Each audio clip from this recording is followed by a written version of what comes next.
Good evening, everybody. I'm Suzanne Shirley, Emerald Ambassador with Plexus Worldwide. You'll have to excuse my appearance.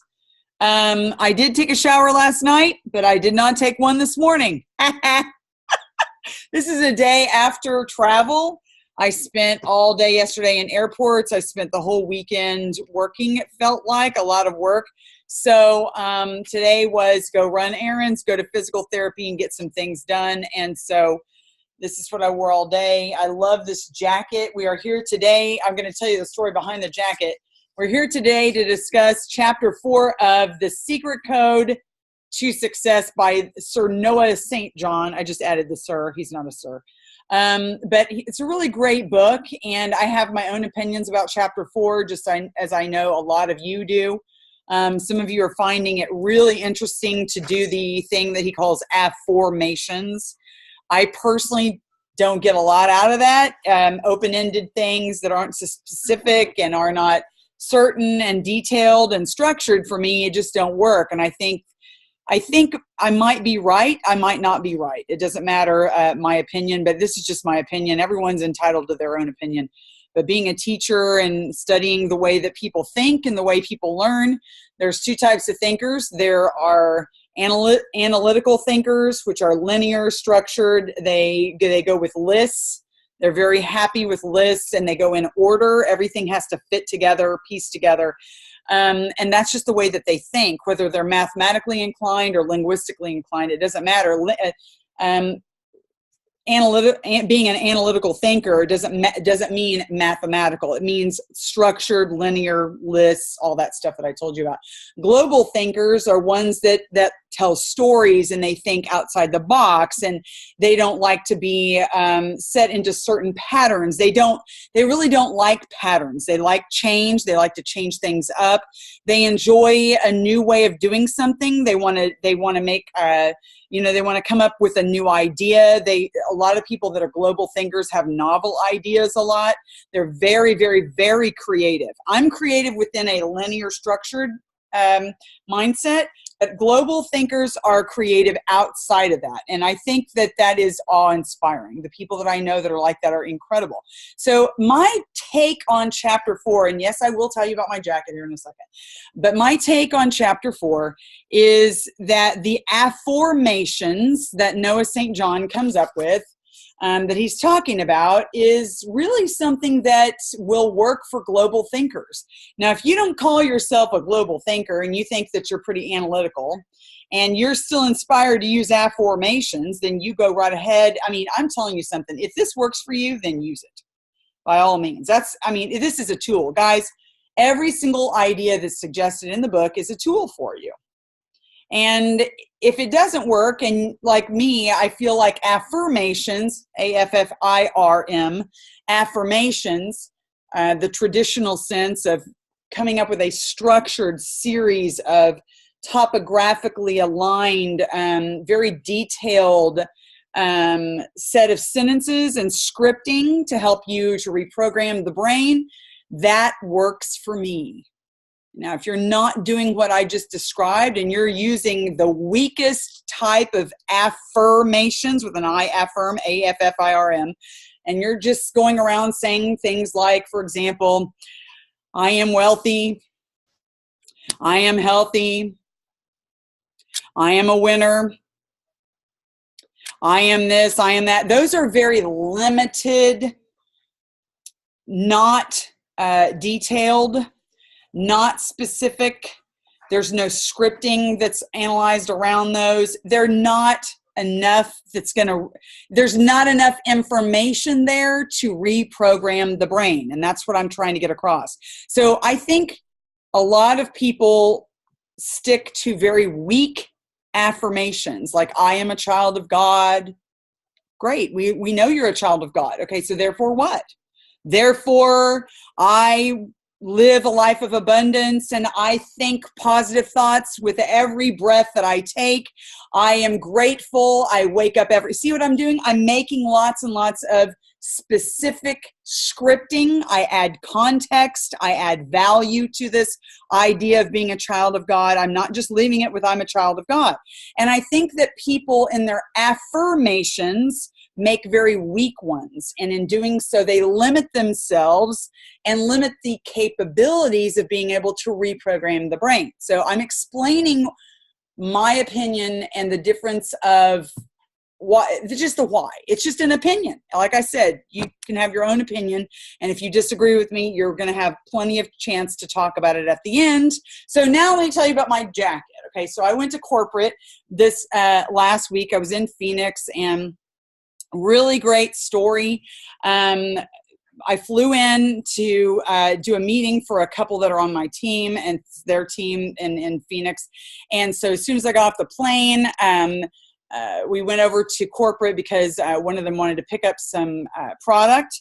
And of course, I had scheduled a meeting with a coach that I had just now been assigned, and I wanted to meet with her. And it was just so amazing. But she couldn't make it. She had to leave. They were going to go to a Suns game or something that night. She didn't have a chance to stay late. So when I walked in the front door, I was pretty gutsy. I walked up to the front desk. I've been to corporate before. I've taken a tour. I've been to Jewel training. I've even met the CEO of the president several times. They probably don't know who I am from Adam. Maybe they slightly remember me.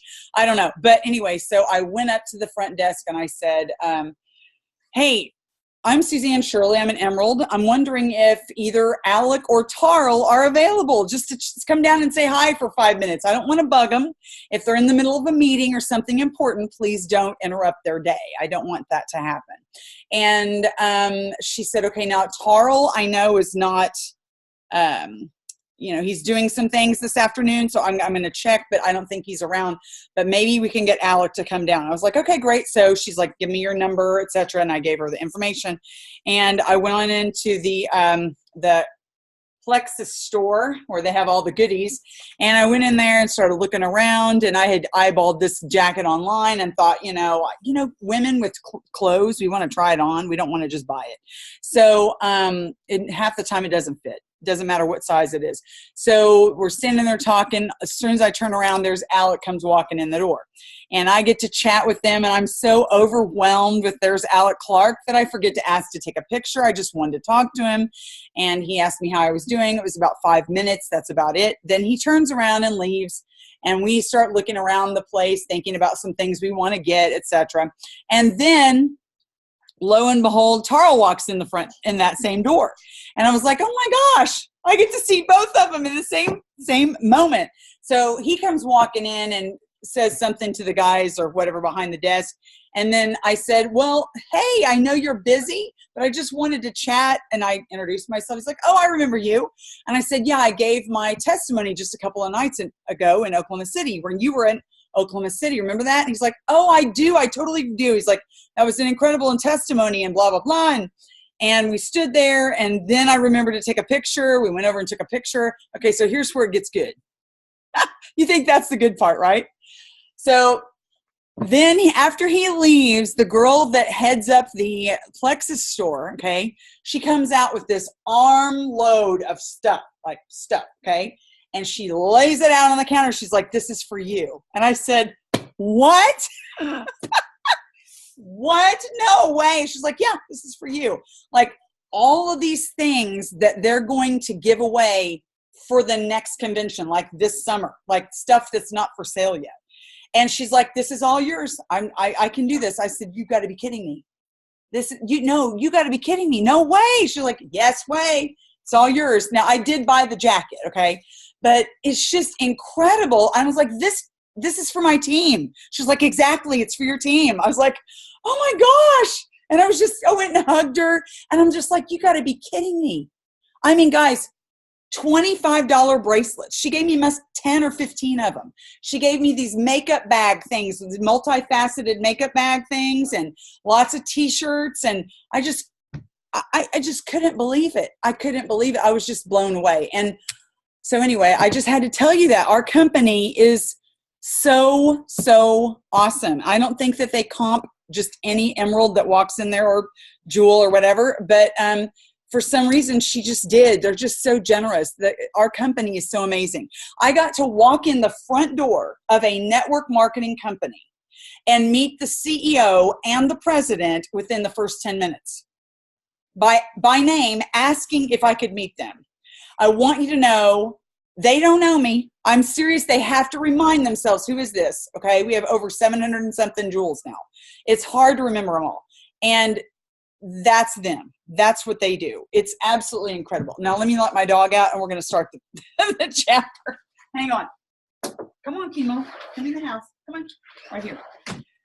All right. So I just had to tell you that story because it's just truly incredible what our company does for us. We have the most amazing company on the planet. I mean, I can't imagine a company where you can have access to the CEO and the president. Not like this company. They just make themselves available. And I also told Tarl, I said, 3 years ago at the Oklahoma City Opportunity of a Lifetime meeting, I was a silver ambassador. I had only been in Plexus for 2 months, and I watched Sapphire, Dusty Duncan, stand up on the stage and tell her story, where she worked 2 jobs, 70 and 80 hours a week, just to make ends meet for their family so they could live on the ranch that they lived on. Her husband worked 50, 60 hours a week, and she got fired from her job because they asked her to do something that had no integrity. She chose to have integrity, so she lost her first full-time job, and she chose to do Plexus, even though she was scared to death. She was scared to death, the biggest introvert. She didn't want to talk to anyone. She said, what in the world am I doing? And she embraced her fears. She fought through them, and she did it. And I sat there and listened to that and said to myself, if she can do this, I can do this. And she was working way more hours than I was, even though I felt like I was killing myself with my job. And I told Tarl, I said, and here it is 3 years later, and I stood on the same stage with her and told my story at the Oklahoma City Opportunity. I said, I think these meetings might work, don't you think? And he said, he just started smiling. The CEOs make themselves available at these meetings. They go all over the country, day after day, 4 different cities in 1 week for 4 months in a row. I mean, what? That is the coolest thing ever. So if you are in a city or anywhere near an Opportunity of a Lifetime event, you need to get to that event. It is powerful. There are health testimonies. There are business testimonies. You're going to learn about the opportunity. You're going to meet the CEO. You're going to meet Jules. It is the most incredible, powerful thing. It was the very first thing that I saw as a Plexus ambassador, the very first event that I went to. So get yourself to that Opportunity of a Lifetime event. I'm telling you, it's incredible. So I had to just give that little plug. Yes, 15 minutes in. Okay, so I will try to do this as quickly as I can with this affirmations. I really do believe this is an alternate way of reprogramming the brain, okay? Okay, now Rhonda, is that an amen for this guy with the book, or is that I think it's about the company, right?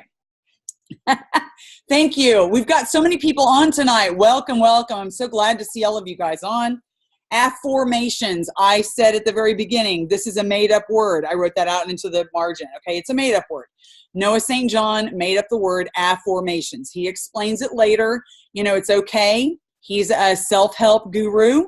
He is a famed author. He can make up words all he wants. If it's going to help somebody, then go for it. That's what I have to say. So,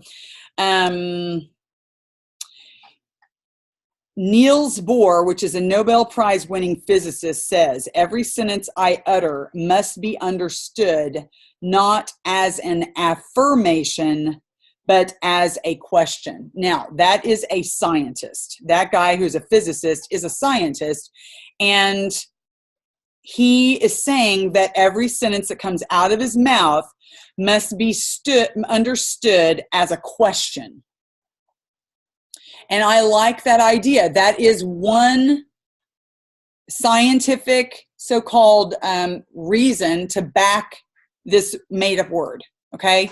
So he's using certain scientists to come up with a reason that they're reasoning, they're thinking to base, to come up with a reason to use this way of reprogramming the brain. And for some of you, you already are saying that you love it, you like it.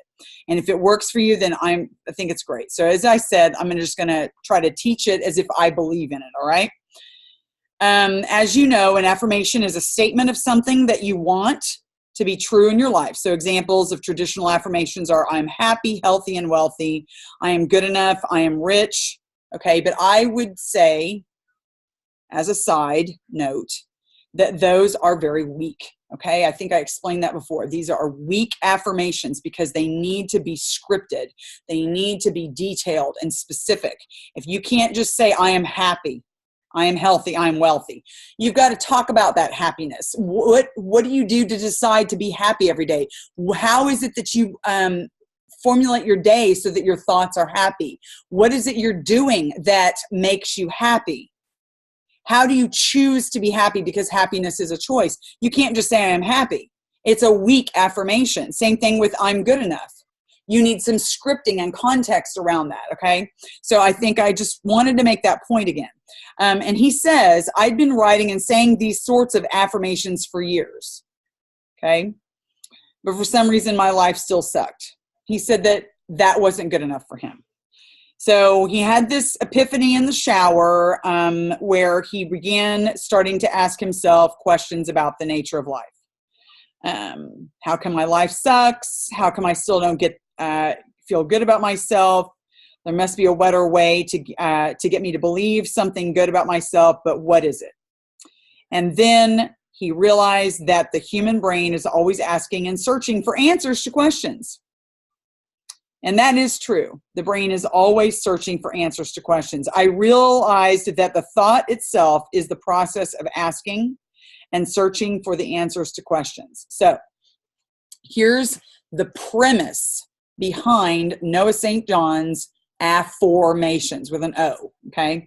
If human thought is the process of asking and searching for answers to questions, why are we going around making statements that we don't believe? So there's the premise for the chapter, okay? And I said out to the side in parentheses, I can answer that. Why are we still doing this? Because reprogramming the brain in detailed, contextual, specific scripting really does work. But when you make the weak sentences like I am rich, I am happy, I am healthy, I am good enough, whatever, those are weak. They're weak affirmations, okay? So anyway, I'm going to continue on. As you can hear, I disagree as I'm going.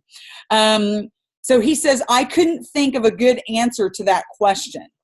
The question being, why are we going around making statements that we don't believe? And then I said out to the side, well, maybe Noah St. John, you should do some brain studies. Sorry, I couldn't help but be sarcastic because I really do believe that the reprogramming of the brain is specific and detailed, and scripted. He says why affirmations do not work as advertised, why they don't work, okay?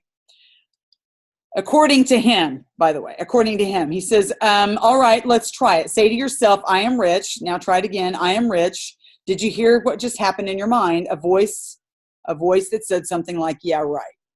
Okay, for those types of things, you would say, yeah, right, because they're weak. Like I said, they are weak affirmations.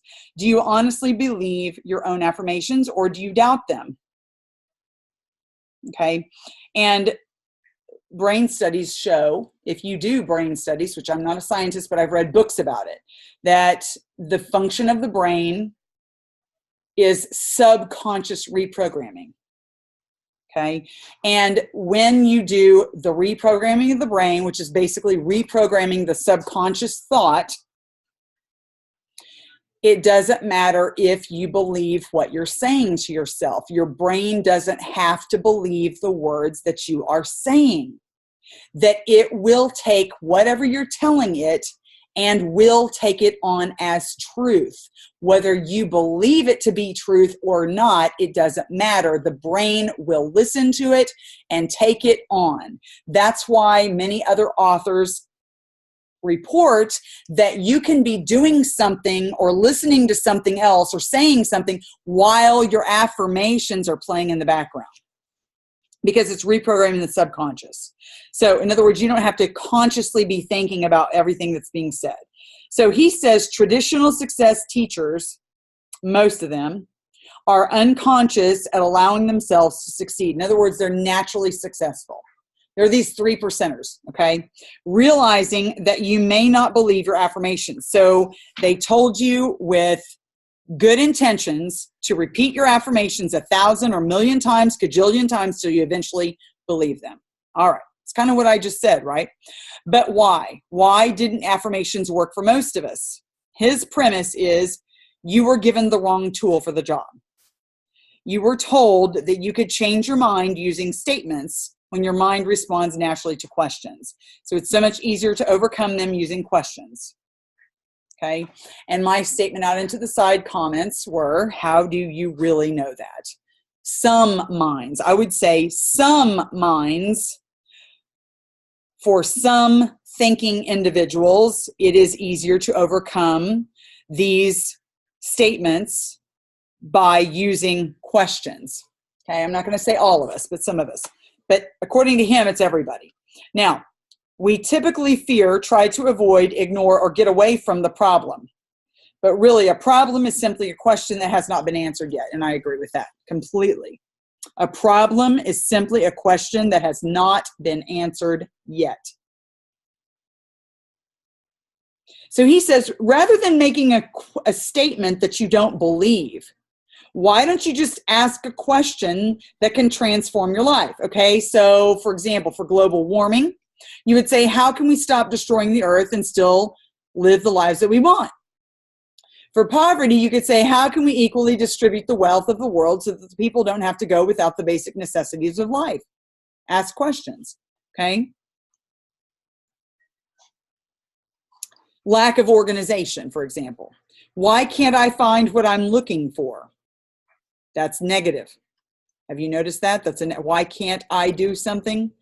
Wanting companionship. Why can't I meet the person of my dreams? Do you see how that's negative?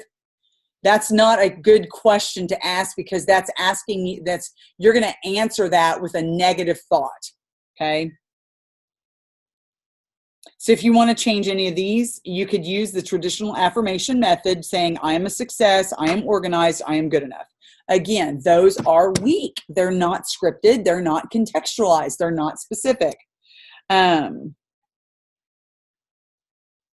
gonna go on.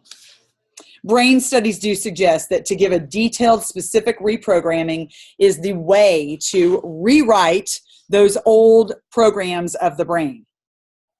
St. John realized that you are creating the reality of your life at this very moment in two ways, either by the statements that you say to yourself and to others, and by the questions that you ask yourself.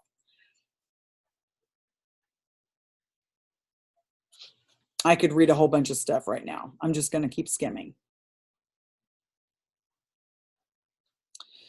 Okay, so traditional teachers told you to change your thinking if you want to change your life. Absolutely. You got to change your thinking. And that's correct. Absolutely. And so now the next thing that he's going to say is something that I put a lot of question marks around, because he says that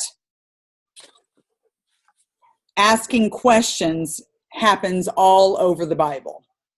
Okay, here's the thing. If you only change the statements that you say without changing the questions that you ask, you're missing out on the fastest, easiest way to change your life that's ever been discovered. And he talks about the Bible saying, ask and you shall receive. Seek and you shall find. Knock and the door shall be open, said Jesus. Hold on, I'm muting some people. There's all kinds of people. So let's take that statement that he says, that he's quoting Christ, by the way. Ask and you shall receive. Seek and you shall find. Knock and the door shall be opened.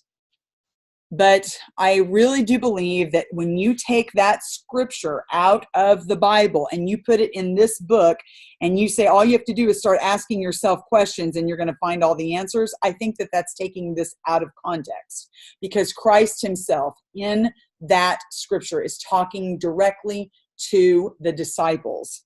Ask and you shall receive from me the answers to your life and your salvation. Seek me and you will find me. Knock on the kingdom of heaven and the door will be open to eternal life. He's not saying ask a random question and you'll start finding the answers in the middle of the universe.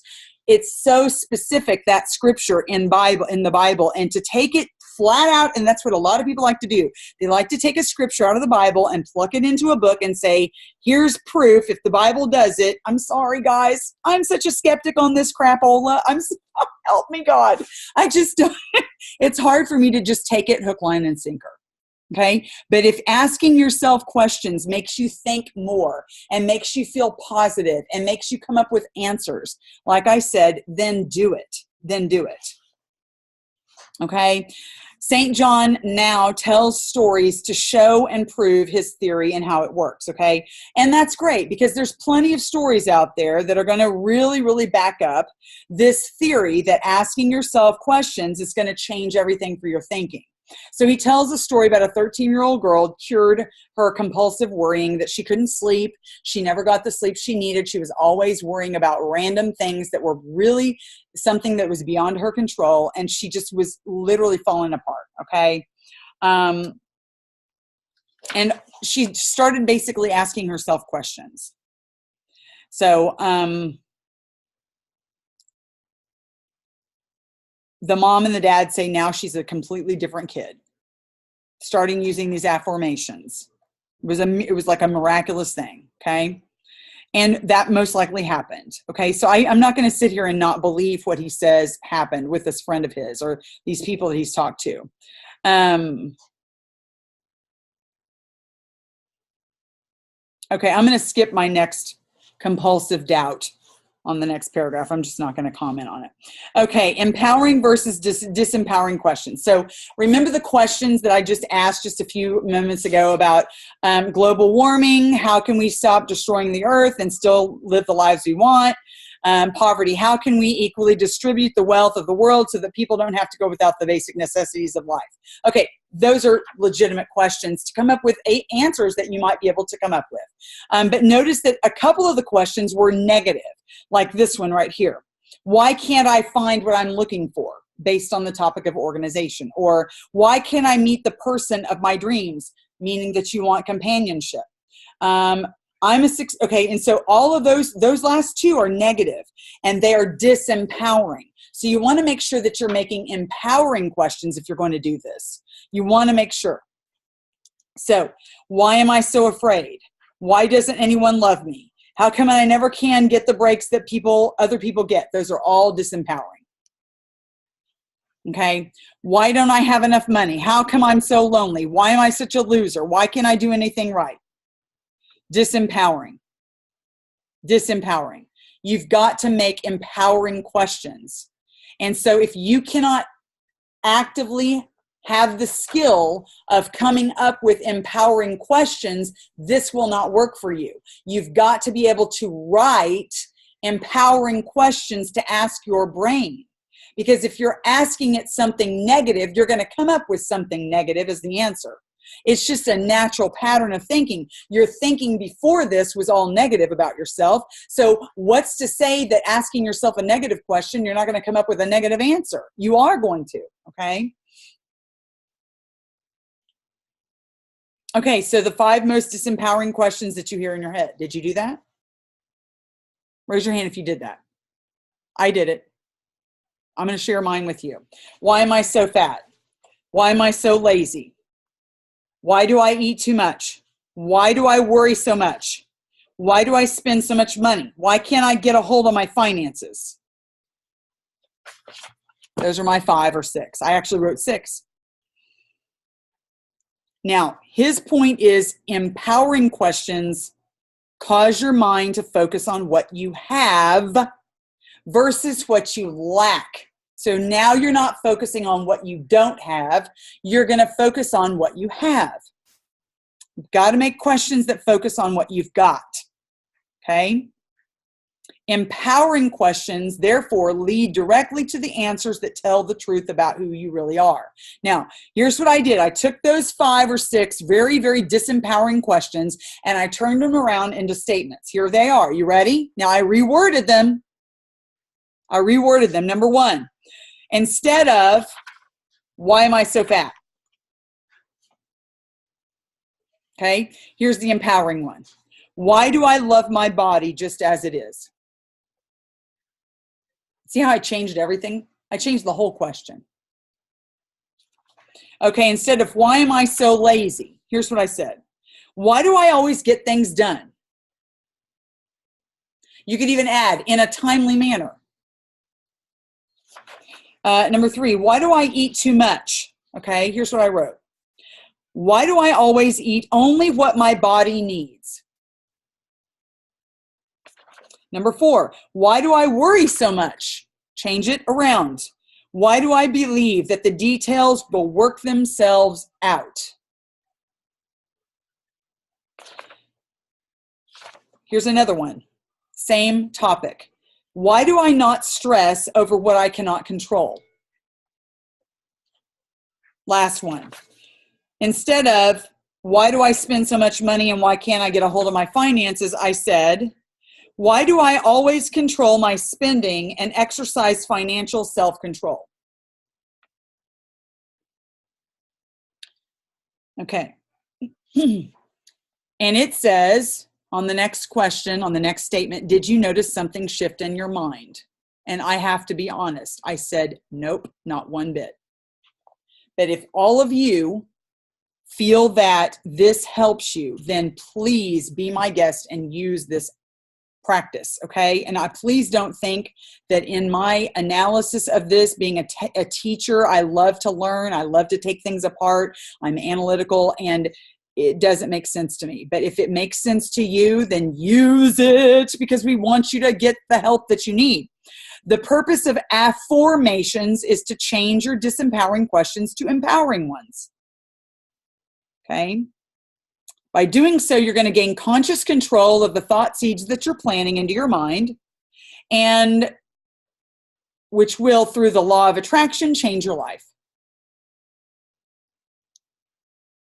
Okay? Whereas I have been taught to create specific, focused, intentional scripting that reprograms the brain. It's contextualized. And then he tells another story about an insurance salesman who went from $1,500 a month to $120,000 a year. It's an interesting story. You know, if you read the What to Say When You Talk to Yourself by Shad Helmstetter, that's all he does is tell stories. I mean, but he does back it with science and brain studies, okay? He talks about referrals. I got to read these. Hang on, I got to read the chat. Yes. I'm so glad I'm not the only one who doesn't get the affirmations. I really love affirmations. Okay, the whole idea is use what works for you. Mm-hmm.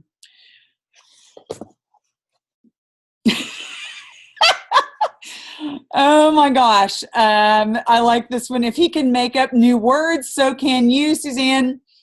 Craptus equals the act of following what Mr. St. John says. Hey, we've chosen to read this book, so we are going to follow Mr. St. John, and we're at least going to go down the rabbit trail. And you know what? I have a lot of belief in this book because there's so many jewels. Yeah, it's hilarious. I agree, Heather. There are so many jewels that love this book, and it's about self-discovery, isn't it? Isn't it about learning? I love to learn. Okay, so let's finish this up. Why are they called affirmations? Okay, it's a made-up word. He says, yes, I've made up a word. I found the word affirmation comes from the Latin firmare, which means to make firm. Then he goes through that whole thing, and if you want to read it again, you can. It's over on page 63. I'm not going to read all that. He says at the very end of all of this explanation on why he made up this word, he says, by the way, it's perfectly legitimate to invent a new word to describe a new way of looking at the universe. And I went, ha, ha, ha, this cracks me up. I'm sorry. I'm sorry. It's funny. I can't help it. It's funny. Okay. The bottom line is you're already asking yourself questions. And when I agree with him, I agree with him. And this is one of the things I do agree with. You are already using affirmations all the time. And I said, okay, touche, point taken. Absolutely. We are already using so-called affirmation. We ask questions all the time. We do it. We don't realize we're doing it. We say things like this, and I know you're going to agree with me. Why am I so stupid? Why can't I do anything right? And, you know, those 5 questions that are in my head that I asked, I have to say, I don't really remember myself going around saying, why am I so fat?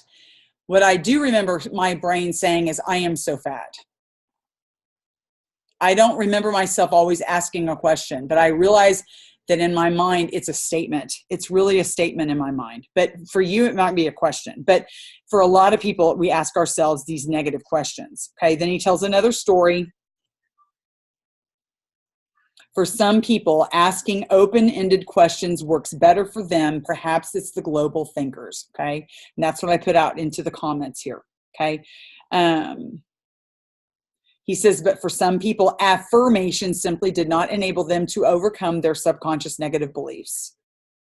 There's 4 steps to do it. So let's go over the 4 steps, and I think the chapter is over, hopefully. Okay, no? Yes? No?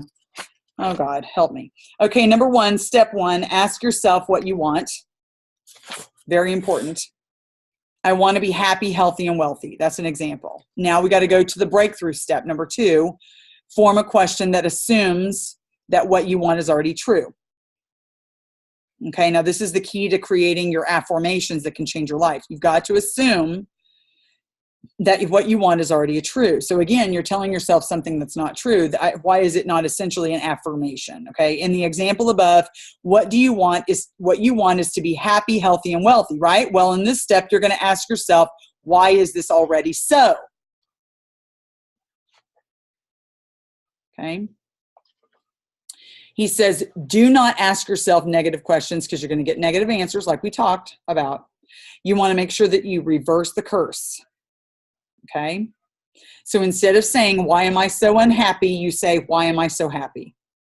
If you say a negative sentence or question like, why don't I have enough? You're going to turn it around and say, why do I always have enough? Instead of asking negatively, why am I so lonely? You're going to ask the affirming question, why am I so loved? You need to make sure that they're empowering, okay? The quality of your life depends on just 2 things, the quality of your communication with the world inside yourself, and then the quality of communication with the world outside yourself. And I cannot agree with that more. That, my friends, and I just have to mark that right there because I think this is the most important, huge right here, okay? That's the most important sentence of the whole chapter. And I want to say it again. The quality of your life depends on 2 things, the quality of communication with the world inside of yourself, how you communicate with yourself inside of yourself, personal thoughts, and the quality of your communication with the world outside of yourself. What quality of communication is there in those 2 places? Okay, number 3, step 3, give yourself that question. You need to ask better questions. Notice how he's even saying you got to ask better questions. Remember how I told you got to say more specific, better, higher quality affirmations. He's essentially saying the same thing. Oh my God. When you ask better questions, your mind will automatically focus on the things you probably never focused on before. You need to be more specific, be more scripted, make it contextualized, right? Okay, it's the same thing if you ask me. When you type in a question in Google, can Google say, I don't feel like answering your question right now? No. It searches for the answer, and you trust that not only is the answer out there, it's now on its way to you.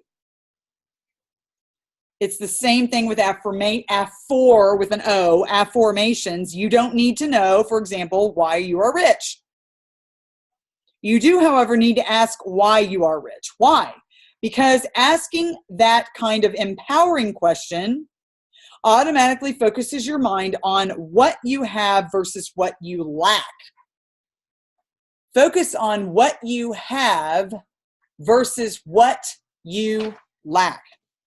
And finally, the fourth step is to take new actions based on your new assumptions about life, okay?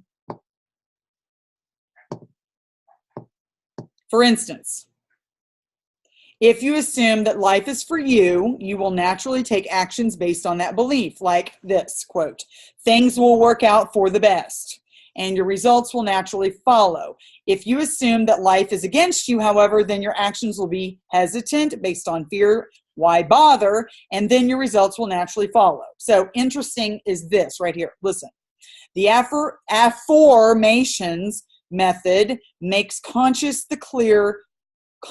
and clear that which has until now been subconscious and hidden.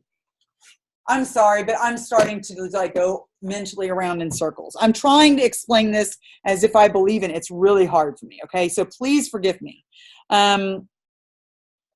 These steps are sort of hard to go through. I just want to say, okay, what am I afraid of? Write them all down. All my fears, right? What am I always afraid of? What are my fears? Write them down.